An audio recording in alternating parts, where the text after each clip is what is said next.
अस्सलाम वालेकुम दोस्तों ये शिरूबा कंपनी की 747 के मॉडल मशीन है और इसमें ये ओवरलॉक मशीन है और इसमें 4 थ्रेड हो या सेफ्टी मशीन हो, ये सब में अगर ये नाइफ असेंबली हमने फ़िट करना हो तो ये किस तरीके से फ़िट करेंगे, तो ये सारी चीज़ें आज बताने की कोशिश करूँगा। दोस्तों पिछली वीडियो मैंने बनाई थी जो इसका ये मैंने खुद से जाम करके दिखाया था कि इसको अगर मशीन में कोई जाम प्रॉब्लम आ जाए तो वो किस तरीके से सेट किया जाएगा, तो उसका अलग अलग सेक्शन करके मैंने समझाया था कि इसको इस तरीके से चेक करेंगे तो आपको ट्रेस करेंगे तो आपको फॉल्ट मिल जाएगा कि कहाँ से ये जाम हो रहा है। तो अगर आपने वो वीडियो देखना है तो आप मेरे चैनल को सर्च करेंगे तो आपको वीडियो मिल जाएगा, आप जाके देख सकते हैं। ये फिटिंग करने का तरीका बताऊँगा, वीडियो पर बने रहेंगे तो इंशाल्लाह आप लोगों को अच्छे से समझ में आ जाएगा कि इसका नाइफ असेंबली किस तरीके से फ़िट किया जाता है। दोस्तों इसका नाइफ असेंबली रॉड फिट करने के लिए हमने यहाँ पे चेक कर लेना है कि इस सुराख के अंदर एक वाशर जैसा बन के ये लगा हुआ होता है। इसको मैं अभी निकाल नहीं रहा हूँ, ये गोल सा लगा हुआ है, ये ऑयल सील लगा हुआ है यहाँ पे। तो ये ऑयल सील अगर फट जाए, ख़राब हो जाए तो आपने नया लेके लगा लेना है। मार्केट में ये आराम से मिल जाए। अगर ये नहीं होगा सही तो फिर इसमें से ऑयल यहाँ से गिरेगा और ये ऑयल यहाँ तक आ जाता, पूरा ये कवर भर जाएगा यहाँ पर। तो ये आपने लगाना लाजमी है, इसीलिए मैंने सबसे पहले बोला है कि ये चीज़ चेक कर लेना आप। तो दोस्तों इस रॉड को हम क्या करेंगे, यहाँ से इन कर लेंगे ऐसे। ये हमने इधर से इन कर लिया और इन करने के बाद इसको हम थोड़ा सा आगे ले जाके इसका ये नाइफ असेंबली हटा लेते हैं यहाँ से, ताकि आगे जाना इसका आसान हो।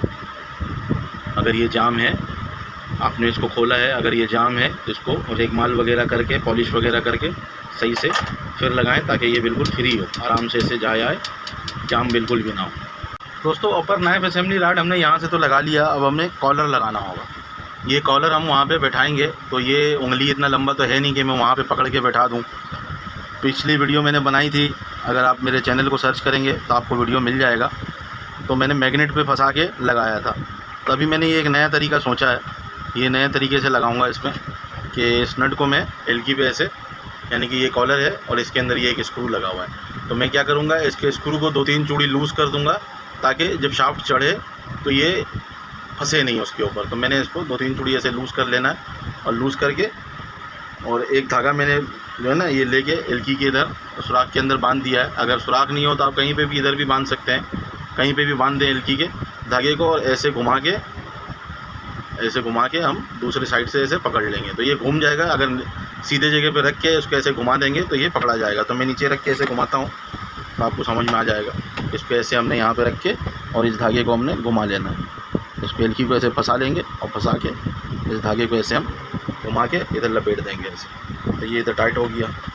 जब हमारा कॉलर उधर जगह पे लग जाएगा तो फिर हम इस धागे को लूज़ करेंगे और आराम से हमारा धागा और एल्की बाहर आ जाएगा। तो इस तरीके से हम यहाँ पे धागे को लपेट लेंगे। तो कॉलर हमारा फंस गया है, ये आपको दिख रहा होगा इस तरीके से। अब हम इसको अंदर लेके जाएंगे और उसके शाफ्ट पे बैठा देंगे इसको। इस तरीके से कॉलर हमारा गिरेगा भी नहीं और हमारा कॉलर जगह पे फिट भी हो जाएगा। दोस्तों वो हमारा रॉड इधर अंदर आया हुआ है, आपको हिलता हुआ दिख रहा होगा। तो इसको मैं हल्का सा पीछे करूँगा और पीछे करके इस कॉलर को जगह पे ले आके बैठाऊँगा। तो ये मैंने इसको करीब तो पहुँचा दिया है, बस ये चढ़ जाए इसमें। दोस्तों इसको इधर ही रोकेंगे और पेचकस से धक्का देंगे, इधर से पेचकस से हम इसको धक्का देंगे क्योंकि कॉलर थोड़ा सा घूम गया है। दोस्तों ये कॉलर हमने जगह पे बैठा लिया है। अब हम धागे को लूज़ करेंगे ऊपर से, इधर से धागे को लूज़ करके हम इसको बाहर निकाल लेंगे। एल्की हमने बाहर निकाल लेना है क्योंकि अभी हमने टाइट तो करना नहीं है, तो खाली एल्की हमने बाहर निकाल लेना है। ये हमारा धागा भी आ गया और एल्की भी बाहर आ गया। तो अब हम क्या करेंगे, इसके आगे जो इसका मेन स्क्रू है जो इस शाफ्ट को मूव करवाएगा उसको हम जगह पे बैठा देंगे। तो उसको सिंपल हम ऐसे इधर ऐसे करके और कॉलर को पीछे लेके जाएंगे और इसको ऐसे ऊपर उठा के हम बैठा देंगे। ये हमने इसके मेन स्क्रू पे भी बैठा लिया, शाफ्ट हमारा आगे आ गया है बिल्कुल। तो हम शाफ्ट को ऐसे यहाँ पे रोक लेंगे। रोकने के बाद सेम अमल दूसरा कॉलर जो एक और है उसको भी हमने उसी तरीके से इधर एल्की में फंसा लेना है पहले इसका स्क्रू लूज़ करके थोड़ा अंदर कर लेना है। अंदर करने के बाद फिर हम इसको एलकी में से फंसा के और धागा लपेट लेंगे तो ये एक जगह पे टिक जाएगा। दोस्तों इसको उसी तरीके से जैसा पहला कलर मैंने बैठाया है, इसी तरीके से जैसे धागे से लपेट के और इस तरीके से पकड़ लिया। अब इसको हम क्या करेंगे, इसको हम इस जगह पे ऐसे लेके जाएंगे और इधर से शाफ्ट को आगे धक्का देंगे तो ये भी हमारा पीस बैठ गया। जो कॉलर था हमारा, इस कॉलर को भी हमने बैठा दिया। ये हमारा शाफ्ट बिल्कुल एंड तक चला गया और हमने धागे को लूज़ करना है। ये धागा हमने लूज़ किया और ये एलकी हमारा बाहर आ गई है, धागा भी बाहर आ गया और एलकी भी बाहर आ गई। तो इस तरीके से हमारा ये बैठ गया है। दोस्तों इस जगह से शाफ्ट को हमने बिल्कुल ऐसे अंदर बैठा लेना और बैठाने के बाद इसको ऐसे चिपका के किसी उंगली से दबा के रखना। दबाने के बाद फिर हम कॉलर को उधर मिला के बुशों के साथ टाइट करेंगे। दोस्तों शाफ्ट को उधर से हम हाथ से दबा के रखेंगे और ये एलकी को हम इस तरफ ऐसे कॉलर को जाके बुश की तरफ मिला लेंगे और मिला के इसको टाइट कर लेंगे। ये हमने टाइट कर लिया है। अब हमने जो हाथ से दबा के रखा था उसको हम आगे पीछे हिला के देख लेंगे कि इसमें चाल वगैरह तो नहीं है। अगर आपको लगता है चाल नहीं है तो सही है। इसी तरीके से दूसरा वाला भी जो इसका बुश है उसको भी हम टाइट कर लेंगे। एलकी वाला हिस्सा ऊपर लाएंगे जहाँ पे स्क्रू लगा हुआ है और इसको भी हम ऐसे इधर मिला के बुश के साथ मिला के टाइट कर लेंगे। तो एलकी हमने फंसा लिया और ये इसको हमने इधर ऐसे टाइट कर लेना है। दोनों स्क्रू को आमने सामने कर लेना है बिल्कुल।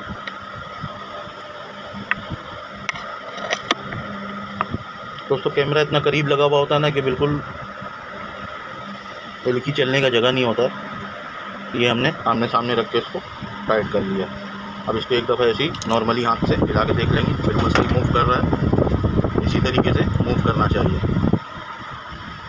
दोस्तों इसका जो ये अपर नाइफ असेंबली है हमारा, इसके ऊपर हम ये नाइफ़ का जो गुटका बना हुआ है ये लगा लेंगे ऐसे। और लगाने के बाद फिर हम इसकी सेटिंग करेंगे कि इसकी टाइमिंग क्या होती है वो करेंगे। इसको हम फ़िलहाल नॉर्मल टाइट कर लेते हैं। से नाइफ़ को आगे ले आके लोअर नाइफ़ के साथ ऐसे मिला लेना है और मिलाने के बाद उसके स्क्रू को हमने अच्छी तरीके से टाइट कर लेना है। ये हमारा नाइफ़ का वर्किंग अब देखेंगे कि कैसा हो रहा है। दोस्तों इसका ये जो 5 नंबर की मेन एलकी का स्क्रू है इसको हम हल्का सा टाइट करेंगे और टाइट करने के बाद इसको हम ऐसे चला के देखेंगे कहीं ये जाम वाम तो नहीं हो रहा। तो अभी ये कहीं पे भी जाम नहीं हो रहा और ये अच्छा मूव हो रहा है। मशीन बिल्कुल फ्री मूव हो रहा है। दोस्तों जब नाइफ़ की हम सेटिंग करेंगे तो नाइफ़ की सेटिंग कुछ इस तरीके से करेंगे। अभी ये जैसे मूव हो रहा है ये नाइफ़ असेंबली हमारा ऊपर नीचे जो हो रहा है तो ये आपको दिख रहा होगा कि ये इधर से बंद नहीं हो रहा है बिल्कुल। तो इसको हल्का सा हम नीचे करेंगे, यहाँ से ऐसे हल्का सा ऐसे नीचे करेंगे। तकरीबन 1 mm से 1.5 mm तक का ये बंद होना चाहिए। अगर 1 mm से 1.5 mm तक का बंद होगा तो ये आपका जो नीचे वाला नाइफ़ लगा हुआ है लोअर नाइफ़ ये ज़्यादा ख़राब नहीं होगा। अगर इससे ज़्यादा बंद होगा ना तो इसका ज़्यादा हिस्सा ख़राब होगा, फिर इसको ज़्यादा काट के छोटा करना होगा। तो आपने इसको 1 से 1.5 mm ही बंद करना है। ये 1 से 1.5 mm सही बंद हो रहा है बिल्कुल। अब हमने जो वो मेन स्क्रू है जिसको हल्का सा टाइट किया था इसकी सेटिंग करने के लिए, इसकी सेटिंग हो गई है। इसकी सेटिंग ऐसी होती है कि जैसे ही हमारा ये निडल बार है ना, निडल बार नीचे आएगा तो ये भी साथ साथ नीचे आएगा और निडल बार ऊपर जा रहा है तो ये भी साथ साथ ऊपर जा रहा है। इसकी सेटिंग कुछ इस तरीके से हमने करनी होती है। दोस्तों एलकी ऐसे फंसा के हमने जो इसका ये मेन स्क्रू है इसको अच्छी तरीके से टाइट कर लेना। तो हमारी नाइफ़ की सेटिंग हो गई है। अब हम इसका जो नीचे से सामान खोले थे शाफ्ट को बाहर निकालने के लिए उन सारों को फिट करेंगे। दोस्तों इसका जो यहाँ पे हमने ये ऑयल सील कवर जो है इसको हमने खोला था क्योंकि इस पर ये अटक रहा था शाफ्ट निकलते हुए। तो इसको हमने जगह पे ऐसे ले जाके बैठाना है और बैठाने के बाद इसके दोनों स्क्रू को हमने टाइट कर लेना है। ये एक स्क्रू हमारा इधर लगा हुआ है और दूसरा इसके सामने बिल्कुल लगा हुआ है। ये हम यहाँ से इसे टाइट कर लेंगे। तो ये हमने दोनों स्क्रू को अच्छी तरीके से टाइट कर लेना है। दोस्तों इसका ये गाइड लगा लेंगे यहाँ पे, जो नीडल का थ्रेड गाइड यहाँ पे होता है इस जगह पे, ये 2 स्क्रू पे रुका हुआ होता है। तो इस गाइड को हमने यहाँ पे लगा लेना है। ये जो दूसरा गाइड लगा हुआ है जिसमें धागा डलता है उसके सेंटर में से इसको हमने गुजार के आगे ले जाके इसके स्क्रू को बैठा देना है। तो ये स्क्रू मैंने इसका 2 चूड़ी चढ़ गया है इसका, ये मैंने इसका 2 चूड़ी चढ़ा लिया है। और इसी तरीके से दूसरा स्क्रू भी हम बैठा लेंगे।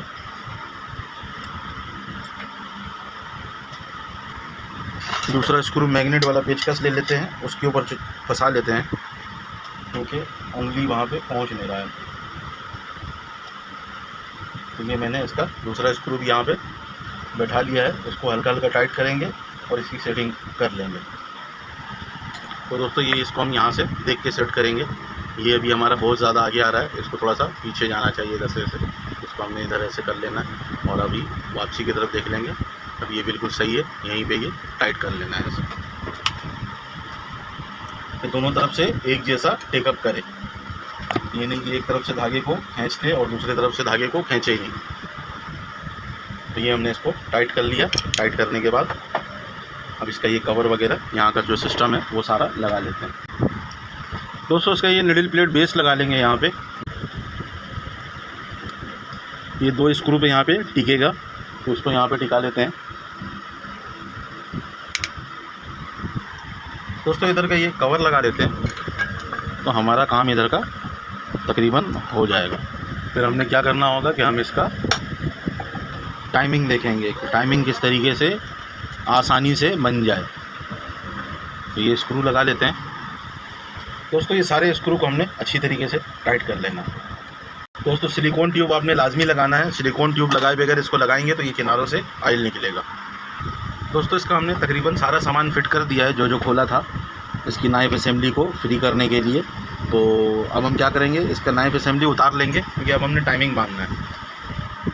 तो टाइमिंग बांधने के लिए इसका नाइफ, ये जो नाइफ वाला गुटका है इसको हम बाहर निकाल लेंगे, अपर नाइफ गुटका। और अभी हमें बिल्कुल क्लियर नज़र आ रहा है। तो हमने ट्रेसिंग करने के लिए कि कौन सा हिस्सा इसका जाम है, तो हमने ये अपर लूपर का जो मेन स्क्रू है उसको भी खोला हुआ था और ये लोअर लूपर का जो स्क्रू है ये भी हमने खोल दिया था। तो अब हमने इसका टाइमिंग करना है। टाइमिंग हम कैसे करेंगे कि हम सबसे पहले इसके अंदर निडलों को लगा लेंगे। इसके दोनों निडल को या एक निडल को आपने लगा लेना है। तो हम फ़िलहाल एक ही निडल लगा लेते हैं, दूसरी की टाइमिंग खुद ब खुद आ जाएगी। वो इसलिए कि इसका हमने निडल क्लेम नहीं खोला है। इसका निडल क्लेम अगर खोलेंगे तो फिर दूसरी निडल की भी टाइमिंग बांधनी पड़ेगी, इस तरीके से उसकी सेटिंग करनी पड़ती है। तो अभी फ़िलहाल हमने इसका सिर्फ एक ही निडल पे इसका हम टाइमिंग बांधेंगे, फिर दूसरा निडल खुद ब खुद चलने रहेगा। तो इसको हमने फ़िलहाल यहाँ पे टाइट कर लेना है। ये हमने टाइट कर लिया। अब टाइट करने के बाद हम क्या करेंगे, व्हील को ऐसे घुमाएंगे। जब हम व्हील को घुमाएंगे तो हमें नज़र आएगा अभी जैसे इसका होल टू होल नहीं आ रहा है, तो हमने इसको होल टू होल लाना है। तो हमने क्या है, नीचे से जो इसका निडल बार का जो मेन स्क्रू है ऊपर से उसको भी लूज़ किया हुआ है हल्का सा, ताकि हम इसको ऊपर नीचे कर सकें। हल्का सा इधर चोट मारेंगे तो ये नीचे भी आ जाएगा और इधर से चोट मारेंगे ऊपर चला जाएगा। इसी तरीके से इसको भी हम आगे पीछे ऐसे कर सकते हैं क्योंकि हमने हल्का सा उधर पीछे से टाइट किया हुआ। तो ये अपर लूपर भी इसी तरीके से। तो हम सबसे पहले इसका निडल और बड़े वाले लूपर का टाइमिंग बांधेंगे। तो ये हम इसका इस तरीके से सेटिंग करेंगे। अब ये लूपर और आगे जाएगा। अब ये तकरीबन होल टू होल हमें दिखने लगा है। अब हम क्या करेंगे, अब हम इसकी ये होल टू होल हो जाने का मकसद ये है कि लूपर की टाइमिंग सही हो गया है। अब हम क्या करेंगे, निडल बार की टाइमिंग को चेक करेंगे। निडल बार की टाइमिंग कैसे चेक होगी, निडल बार की टाइमिंग हम इस तरीके से चेक करेंगे कि जब लूपर हमारा बिल्कुल पीछे जाएगा तो हमारा 3-3.5 mm का गैप आना चाहिए या उससे भी थोड़ा कम आना चाहिए, क्योंकि ये गैप हम अपर लूपर के हिसाब से रखते हैं कि अपर लूपर हमारा लोअर लूपर का फंदा आसानी से पकड़ ले। तो हमने क्या करना है, हम इसको लूपर को थोड़ा आगे करेंगे। तो हम 3 mm का एक एलकी ले लेंगे ताकि हमें अंदाज़ा मिल जाए। दोस्तों इसको हम यहाँ पे ऐसे निडल के आगे से रख के और लूपर को हम ऐसे आगे ले जाएंगे ऐसे। ये हमारा 3 mm का गैप हो गया है। यहाँ 3 mm का गैप करने के बाद अब हम फिर दोबारा इसको होल टू होल चेक करेंगे है कि नहीं है। तभी ये हमें नज़र आ रहा है कि इसका निडल बार जो है वो नीचे है। इसको हमने 3 mm पे ऐसे रख के और इसको जब हम ऐसे चेक करेंगे तो ये होल टू होल नहीं आ रहा है। अभी हमने लूपर को नहीं छेड़ना, अभी हमने निडल बार को थोड़ा सा ऊपर करना है। तो निडल बार को हम इस तरीके से यहाँ से ऐसे हल्का सा चोट मारेंगे, ऊपर से थोड़ा सा लूज़ कर लेते हैं। हो सकता है ज़्यादा टाइट हो। जो इसका मेन स्क्रू है, ये इस जगह पे इसका मेन स्क्रू है, इसको हम थोड़ा सा लूज़ कर लेते हैं। तो ये हमने लूज़ कर लिया और हल्का सा टाइट कर लेंगे ताकि हम हाथ से शाफ्ट को ऊपर नीचे करें और जब व्हील घुमाएं तो ये शाफ्ट तब भी मूव हो। या हम किसी चीज़ से हल्का सा चोट मारें तो शाफ्ट हमारा ऊपर नीचे हो। तो अभी हम इसको थोड़ा सा नीचे करेंगे, हल्का सा ऊपर है, इधर से हम हल्का सा चोट मारेंगे ऐसे। ये व्हील को पकड़ के हमने हल्का सा नीचे की तरफ चोट मारा तो ये हमारा शाफ्ट नीचे आ गया। अब ये थोड़ा सा ऊपर जाएगा तो हल्का सा इसको इधर से ऐसे व्हील को पकड़ लेंगे और हल्का हल्का ऐसे चोट मारेंगे तो ये शाफ्ट ऊपर चला जाएगा। तब ये तकरीबन होल टू होल है। दोस्तों इसी तरीके से आपने भी मशीन का टाइमिंग बांधना है, काम को समझ के करना है कि हमने किस हिस्से को खोला है और इसकी आसानी से टाइमिंग किस तरीके से बंधेगी। तो अभी हम इसको फुल व्हील घुमा के देख लेंगे कि ये सही मूव हो रहा है नहीं हो रहा है। बिल्कुल सही मूव हो रहा है और होल टू होल भी आ रहा है। तो इसी तरीके से हमने इसका निडल बार का जो ऊपर मेन स्क्रू लूज़ किया था इसको हमने फुल टाइट कर लेना है। इसकी सेटिंग हो जाएगी यहाँ पे। अगर आपका मशीन स्कीप वगैरह करे कि यार इस टाइमिंग पे स्कीप कर रहा है तो आपने 1 mm निडल बार को नीचे कर लेना है यहीं से लूज़ करके और लूपर होल्डर से, इधर लूपर होल्डर से इसको लूज़ करके 1 mm लूपर को पीछे कर देना है। तो आपका जो निडल का फंदा होता है यहाँ पे फूलता है, जब लूपर उसको जाके पकड़ता है तो वो बड़ा फूलने लगेगा तो स्कीप वगैरह बंद हो जाता है। इसी तरीके से अगर बड़ा फूल रहा है तो आपने 1 mm निडल बार को मेन स्क्रू से लूज़ करके ऊपर कर लेना है और इधर से होल्डर से जो इसका लोअर लूपर का होल्डर है यहाँ से लूज़ करके 1 mm लूपर को आगे कर देंगे तो फंदा छोटा फूलने लगेगा और सिलाई साफ़ हो जाएगा। तो सिलाई साफ़ करना अगर नहीं हो रहा है, धागा लूज़ टाइट कर रहे हैं, धागा ज़्यादा टाइट चलाना पड़ रहा है निडल का, तो आप इस तरीके से सेटिंग करेंगे कि निडल बार को ऊपर करके लूपर को थोड़ा सा आगे कर देंगे तो लूज़ धागे पे चलने लगेगा बारीक कपड़े पे। और अगर मोटे कपड़े पे काम कर रहे हैं तो हल्का सा निडल बार को हम नीचे करेंगे और लूपर को पीछे करेंगे तो उसके ऊपर वो अच्छा चलने लगेगा। तो ये हमारा निडल और लूपर का टाइमिंग हो गया है। अब हम क्या करेंगे, अपर लूपर की टाइमिंग बांधेंगे। अब अपर दोस्तों कैमरा मैंने बैक साइड से सेट किया है तो अभी हम इसका अपर लूपर की टाइमिंग बांधेंगे। तो अपर लूपर आपको दिख रहा होगा ये बहुत ज़्यादा आउट हो रहा है और इसको हम किस तरीके से सेट करेंगे, इसको हमने इस तरीके से लूपर को इधर लाके रोकना है और रोकने के बाद इसको हम हल्का सा ऐसे नीचे करेंगे और फिर हम फुल मूव करेंगे ऐसे। तो अभी ये आउट है, इसको हम और नीचे करेंगे ऐसे।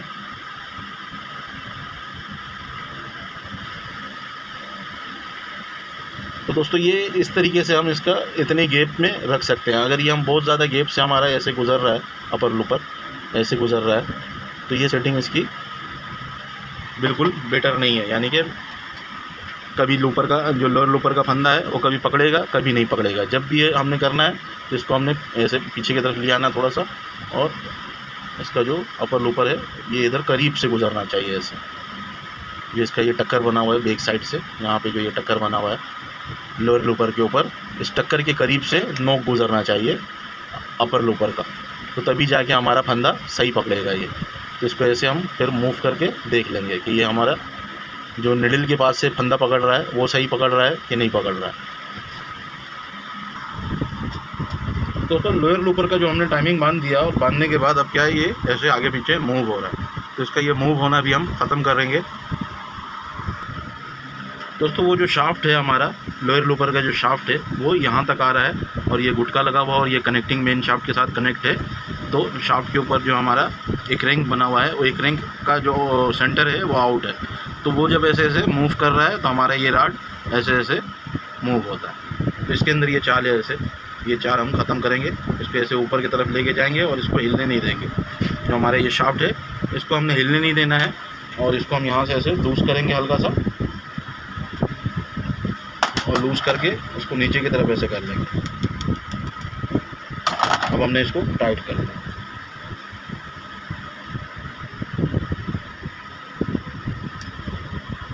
उसको ऐसे हिला के देख लेंगे, इसमें चाल तो नहीं है, हल्का सा इसमें चाल है, तो ये चाल भी हमने ख़त्म कर लेना है। तो दोबारा लूज़ करेंगे, इधर से ऐसे दबा के टाइट किया हमने, अभी चाल ख़त्म है। इसी तरीके से आपने ख़त्म करना है, ऐसे ऊपर से नीचे से ऐसे कुछ लगा के और ऐसे ठोक के भी बैठाएंगे तो ये बिल्कुल चाल ख़त्म हो जाएगा। फिर हमने इसको अच्छी तरीके से टाइट कर लेना। दोस्तों इससे होगा ये कि निडल और लोअर लूपर का जो गैप है वो एक जैसा हो जाएगा खुद ब खुद, क्योंकि हमने यहीं से लूज़ किया था। तो यहाँ पे ये फिक्स होता है, इसको हमने ऊपर करना है, होल टू होल करना है। होल टू होल करने के बाद इसको ऊपर करना है और ऊपर करके इस गुटके को नीचे मिला के बिल्कुल अच्छी तरीके से टाइट कर देना, ताकि इसमें कोई चाल वगैरह नहीं रहे। और निडल और लूपर का गैप जो है लोअर लूपर का, वो खुद ब खुद बराबर हो जाएगा, क्योंकि हमने उसका लोअर लूपर होल्डर खोला नहीं है। अगर खोलते तो वहाँ से भी हमें सेटिंग करनी पड़ती। दोस्तों अब हमारा ये आ जाता है अपर लूपर। अपर लूपर का ये हल्का सा हम टाइट करेंगे, ताकि हम इसको कहीं पे सेट करें तो वो सेट हो जाए, ताकि हम उसकी टाइमिंग बांधें तो वो हम अपने हिसाब से जहाँ पे सेट करें वहाँ पे रुके, खुद ब खुद मूव ना हो। तो इसलिए हम इसको हल्का सा टाइट किए। दोस्तों इसी तरीके से हमने अपर लूपर का इस जगह से कुछ भी नहीं खोला था, मेन स्क्रू इसका लूज़ किया था, ताकि हम ट्रेस कर सकें कि कहाँ से मशीन जाम थी। तो हम इसको क्या करेंगे, ये हमारा जो अपर लूपर राड है ये थोड़ा ऊपर आएगा, तो इसको हम थोड़ा सा नीचे की तरफ कर लेना है। नीचे की तरफ करके अभी जैसे मैंने वीडियो में दिखाया इस तरफ से कि किधर से गुजरना चाहिए, इसको हम वहीं से गुजार देंगे। और गुजारने के बाद